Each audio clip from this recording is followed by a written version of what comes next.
K J Jacob, ഇപ്പം ഈ July 2-ാം തീയതി ഇൻഫ്രയിൽ വന്ന ലേഖനമുണ്ടല്ലോ, അതിൽ ശ്രീ പി മനോജിന്റെ ലേഖനം, അതിന്റെ തലക്കെട്ട് ബിഹൈൻഡ് അൺവയബിൾ വിഴിഞ്ഞംസ് $2.85 billion valuation in Mediterranean shipping company deal. അതിന്റെ ആദ്യത്തെ വരികളിൽ കൃത്യമായി പറയുന്നുണ്ട്, അതായത് 2014 കേരള സർക്കാർ ഇത് ബിഡിന് വെക്കുന്ന സമയത്ത് ഇതൊരു ഫിനാൻഷ്യലി അൺവയബിൾ പ്രോജക്റ്റ് ആയിരുന്നു. നെഗറ്റീവ് നെറ്റ് പ്രസന്റ് ഉള്ള 298 കോടിയുടെ നെഗറ്റീവ് നെറ്റ് പ്രസന്റ് ഉള്ള വയബിൾ ആണെന്ന് ആരും പറയാത്തൊരു പ്രോജക്റ്റ് ആയിരുന്നു എന്നുള്ളതാണ്. അതായത് അദാനി ആ കാര്യത്തിലെടുത്ത റിസ്ക് ഇപ്പോൾ MSC എടുത്തു എന്ന് പറയുന്നതിനേക്കാൾ അപ്പുറത്തേക്ക് കടലിൽ കൊണ്ടുപോയി ഇടുന്നത് പോലെയാണ് ഈ പ്രോജക്റ്റ് ഇത്രയും ഭീമമായ പണം ഏറ്റെടുത്തത് എന്നുള്ള തരത്തിലാണ് പറഞ്ഞു വെക്കലുകൾ.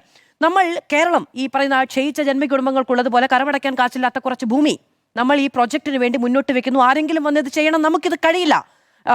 പ്രൈവറ്റ് ഇൻവെസ്റ്റ്മെന്റ് ഇല്ലാതെ നമുക്ക് അതിനെക്കുറിച്ച് ചിന്തിക്കാൻ പോലും കഴിയില്ല. നമ്മുടെ ഈ പറയുന്ന 6000 കോടി എന്ന് പറയുന്നത് നമ്മുടെ അസറ്റ് ഉൾപ്പെടെയാണ്.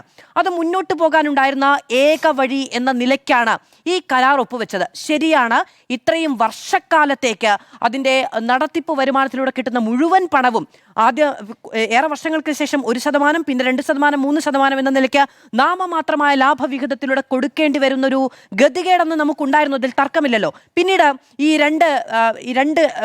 രണ്ട് തവണ ഈ കരാറുമായി ബന്ധപ്പെട്ട് പൊളിച്ചെഴുത്തലുകൾ ഉണ്ടായി. ഇപ്പോൾ പിന്നെ ഈ അന്ന് കരാർ രൂപപ്പെട്ടതിനെക്കുറിച്ചും പിന്നീട് ഇതിപ്പോൾ ഈ 13,000 കോടിയുടെ പ്രോജക്റ്റായി വരുമ്പോൾ നമ്മൾ നോക്കുകുത്തിയായി നിൽക്കുന്നു എന്ന തരത്തിലുള്ള ആക്ഷേപങ്ങൾക്കും വിമർശനങ്ങൾക്കും എന്തെങ്കിലും അടിത്തറയുണ്ടോ? ഉണ്ടല്ലോ. അതായത് ഈ പ്രോജക്റ്റ് VS അച്യുതാനന്ദൻ സർക്കാരിൻ്റെ സമയത്ത് ആദ്യം സൂം വന്നു, അതിന് ചൈനീസ് ബന്ധമുണ്ടെന്ന് പറഞ്ഞ് അത് നിഷേധിച്ചു. അതിനുശേഷം ലാൻകോ എന്ന് പറഞ്ഞൊരു കമ്പനി വന്നു. ആ കമ്പനി നമുക്കറിയത്തില്ല ആ കമ്പനി എന്തുകൊണ്ട് പിന്മാറി എന്നുള്ളത്. പിന്നെയാണ് അദാനി അതിലേക്ക് വരുന്നത്. ഇതിൻ്റെ അകത്ത് ഇപ്പം നിങ്ങൾ പറഞ്ഞതുപോലെ ഏതെങ്കിലും തരത്തിലുള്ള സംശയമുണ്ടെങ്കിൽ അതിൻ്റെ പ്രധാനപ്പെട്ട ഇൻവെസ്റ്റ്മെൻറ്റ്, അതിൻ്റെ ഫൗണ്ടേഷനിലായിട്ടുള്ള അതിൻ്റെ ഇൻഫ്രാസ്ട്രക്ചർ ഉണ്ടാക്കാനുള്ള പണം മുഴുവൻ സംസ്ഥാന സർക്കാരാണ് കൊടുക്കുന്നത്. ഇപ്പോൾ വല്ലാർപാടത്ത് കേന്ദ്ര സർക്കാരിൻ്റെ ഇൻവെസ്റ്റ്മെൻറ്റ് ഉണ്ടായിരുന്നു. വല്ലാർപാടത്ത് 33% സംസ്ഥാന സർക്കാരിന് ഒന്നാമത്തെ ദിവസം തുടങ്ങി. ഇവിടെ ആദ്യത്തെ 5 വർഷം മറ്റോ 1 രൂപ വെച്ചും പിന്നെ 1% വെച്ചുമാണ് ഉള്ളത്. ഇത് ശ്രീ ബാലകൃഷ്ണൻ, ഞാൻ അന്ന് 2015 ഈ കരാർ ഒപ്പുവെക്കുമ്പം ഞാനന്ന് പറഞ്ഞില്ല എന്ന് നിങ്ങൾ പറയരുത്. തെറ്റായിട്ടുള്ള ധാരണയാണ്. ഒരു മാധ്യമപ്രവർത്തകൻ എന്ന നിലയ്ക്കും ഒരു പൗരൻ എന്ന നിലയ്ക്കും എൻ്റെ പത്രത്തിൽ ഞങ്ങൾ അന്ന് എഴുതിയിട്ടുണ്ടായിരുന്നു. അന്ന് ഒരിക്കൽ ഒരു ടെലിവിഷൻ ചർച്ചയിൽ ഇതേ ചോദ്യം ഞാൻ അന്ന് തുറമുഖ മന്ത്രിയായിരുന്ന പിന്നെ ശ്രീ ബാബുവിനോട് ചോദിച്ചു. ഇത്രയും ഇൻവെസ്റ്റ്മെൻറ്റ് സംസ്ഥാന സർക്കാർ നടത്തുമ്പോൾ എന്താണ് സംസ്ഥാനത്തിന് തിരിച്ചു കിട്ടുന്നത് എന്ന് ചോദിച്ചപ്പോൾ അദ്ദേഹം മറുപടി പറയാതെ എണീറ്റ് പോവുകയാണ് ചെയ്തത്. അത് നിങ്ങൾ ഓർക്കുന്നുണ്ടാവില്ല, വർഷം 11 ഞാനത് എൻ്റെ ഫേസ്ബുക്ക് പോസ്റ്റിൽ പോയാൽ നിങ്ങൾക്കത് കാണാം. ഈ കരാർ എത്രത്തോളം ഏകപക്ഷീയമാണ് എന്ന് ഞാൻ അന്ന് തൊട്ട് എഴുതുന്നതാണ്. അത് പക്ഷേ അതിനുശേഷം അത് CAG പറഞ്ഞത് അങ്ങേയറ്റം ഏകപക്ഷീയമായ കരാറാണ്. അതിനുശേഷം LDF ഉണ്ടാക്കിയ കരാർ നിങ്ങൾ കാണേണ്ടത് 2045 അല്ല പറഞ്ഞിട്ടുണ്ടായിരുന്നു. അത് ഏകപക്ഷീയമായ കരാറാണ്. അത് അന്ന് അവിടെയാണ് അതിൻ്റെ പ്രശ്നം. ഞാൻ അതാണ് പറഞ്ഞത്, ഒറ്റ വാക്കിലുള്ള യെസ് ഓർ നോ ഉത്തരത്തിലല്ല. അന്ന് കടൽ കൊള്ള എന്ന് പറഞ്ഞത് അക്ഷരാർത്ഥത്തിൽ അതായിരുന്നു. ആ നിലപാടിൽ ഉറച്ചു നിൽക്കുകയായിരുന്നു ഇടതുപക്ഷ മുന്നണി ചെയ്യേണ്ടിയിരുന്നത് എന്ന് ഞാൻ വിശ്വസിക്കുന്നു. അതിനെ ജോർജ് പൊടിവാർ പറഞ്ഞതുപോലെ അല്ലത്. ആ കരാറല്ല, പിന്നെ ആ കരാറിൻ്റെ പ്രശ്നങ്ങൾ മാറ്റിക്കഴിഞ്ഞ് രണ്ടാമതൊരു കരാർ ഉണ്ടാക്കാൻ പറ്റില്ല. അതാണ് മദർ കരാർ. അതിൻ്റെ പുറത്ത് LDF സർക്കാർ എന്ത് ചെയ്തു? അവർ ഇൻവെസ്റ്റ് ചെയ്യേണ്ട പണത്തിൻ്റെ അളവ് കൂട്ടി 2, 3, 4 ഫേസുകൾ 2045 തീരേണ്ട ആ ഫേസുകൾ 2028 തീർക്കണം എന്ന് എഗ്രിമെന്റ് ഉണ്ടാക്കി. അതാണ് ഞാൻ പറഞ്ഞത്, ഈ വാർത്ത വന്നപ്പോൾ ആദ്യത്തെ കൺഫ്യൂഷൻ നൽകാം. വേണമെങ്കിൽ അന്നത്തെ സർക്കാരിൽ താല്പര്യമുണ്ടെങ്കിൽ 20 വർഷം കൂടി അഡീഷണൽ ആയി നടത്തിപ്പ് കരാർ കൊടുക്കാം എന്നൊരു ക്ലോസ് കൂടി വന്നു. അദാനിക്കെതിരെ ഈ പറയുന്ന ഇത്രയും കാലം 2060 ഒരു സർക്കാർ നിൽക്കും. ഉണ്ട്. കാരണം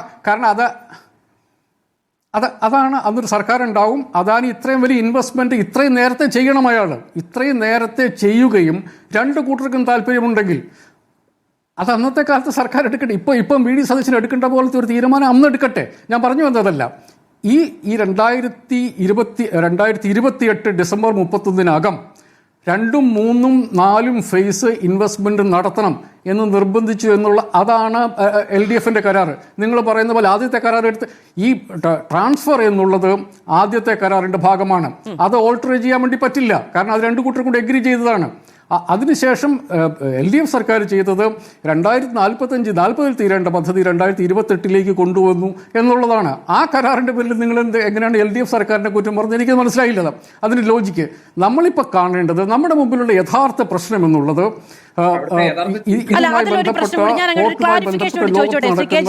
അതായത് കോവിഡ് കാലവുമായി ബന്ധപ്പെട്ട് ഇതിൽ കാലതാമസം വരും എന്ന് അദാനി ഗ്രൂപ്പ് അറിയിക്കുന്നു. അപ്പോൾ സർക്കാർ ആ കാര്യത്തിലൊരു ചർച്ചയ്ക്ക് വരുമ്പോഴാണ് ഞങ്ങൾ ഇതിന്റെ ഈ സെക്കൻഡ് ഫേസ് 2028 തീർക്കാം, പക്ഷെ ഞങ്ങൾക്ക് ഇങ്ങനെ ഒരു ഇളവ് വേണം, ഈ പിന്നീട് ഒരു 20 വർഷത്തെ കൂടി വ്യാപിക്കാനുള്ള ഒരു ക്ലോസ് അതിൽ വെക്കണം എന്ന് പറഞ്ഞത്. അല്ലാതെ 2028 എന്നുള്ളത് സർക്കാർ മുന്നോട്ട് വെച്ച് സർക്കാർ പിടിച്ച പിടിയാലെ കൊണ്ടുവന്ന് ഒപ്പിട്ട എന്തെങ്കിലും ഒരു കേമത്തമാണോ? മാത്രമല്ല, അതുകൊണ്ട് സർക്കാരിന് എന്താ ഗുണം? കേരളത്തിന് ഇതൊരു കച്ചവടം. ഇത് കേരളത്തിന് ഗുണം ഉണ്ടാകണമെങ്കിൽ അത് ഉമ്മൻചാണ്ടി എഴുതി വെക്കണമായിരുന്നു ജോർജ്. അതല്ലാതെ പിണറായി വിജയൻ എഴുതാൻ വേണ്ടി പറ്റൂലത്. അത് ഉമ്മൻചാണ്ടി എഴുതി വെക്കണമായിരുന്നു. ആദ്യത്തെ എഴുതി കൊടുത്തപ്പം, ആദ്യത്തെ മദർ എഗ്രിമെന്റ് എഴുതി കൊടുത്തപ്പോൾ അതിൻ്റെ അകത്ത് പറയണമായിരുന്നു. അതിൻ്റെ അകത്ത് പറയാത്ത എഗ്രിമെന്റ് രണ്ടാമത്തെ എഗ്രിമെന്റ് പറയാൻ വേണ്ടി പറ്റുമോ? പറ്റില്ല.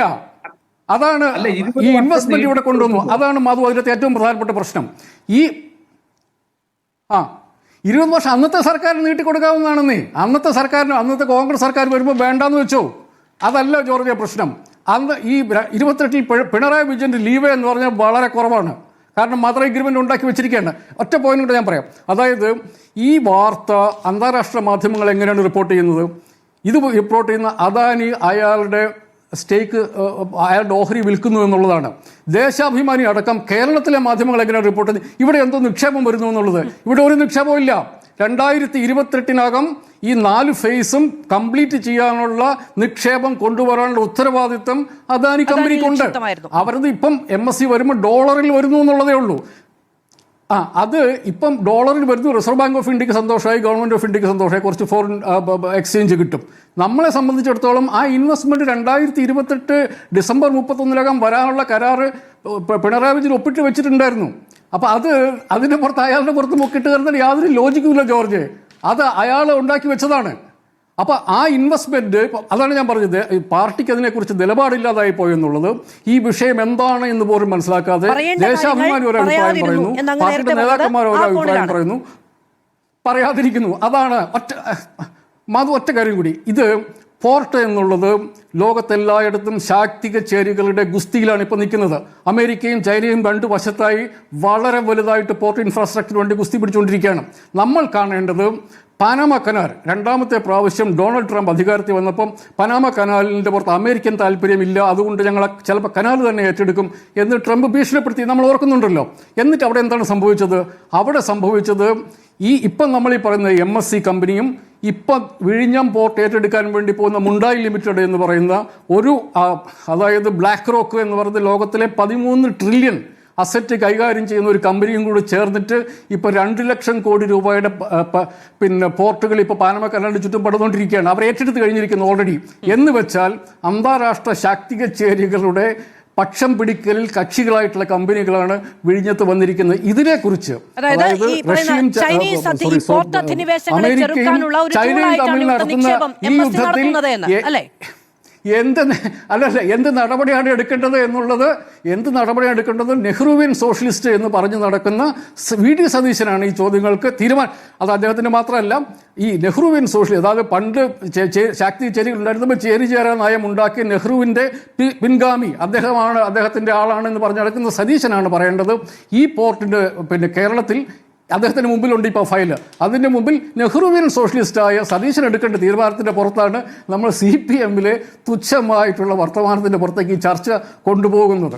അതാണ് അതിനകത്തെ ഖേദകരമായ കാര്യം. ശരി, ഒരു പരിധി വരെയുള്ള നെഹ്റുവിയൻ കാഴ്ചപ്പാട് വെച്ചുകൂടി ഈ കാര്യത്തിലൊരു തീരുമാനം മുഖ്യമന്ത്രി എടുക്കണമെന്നുള്ളതാണ് ശ്രീ KJ ജേക്കബ് പറഞ്ഞു വെക്കുന്നത്.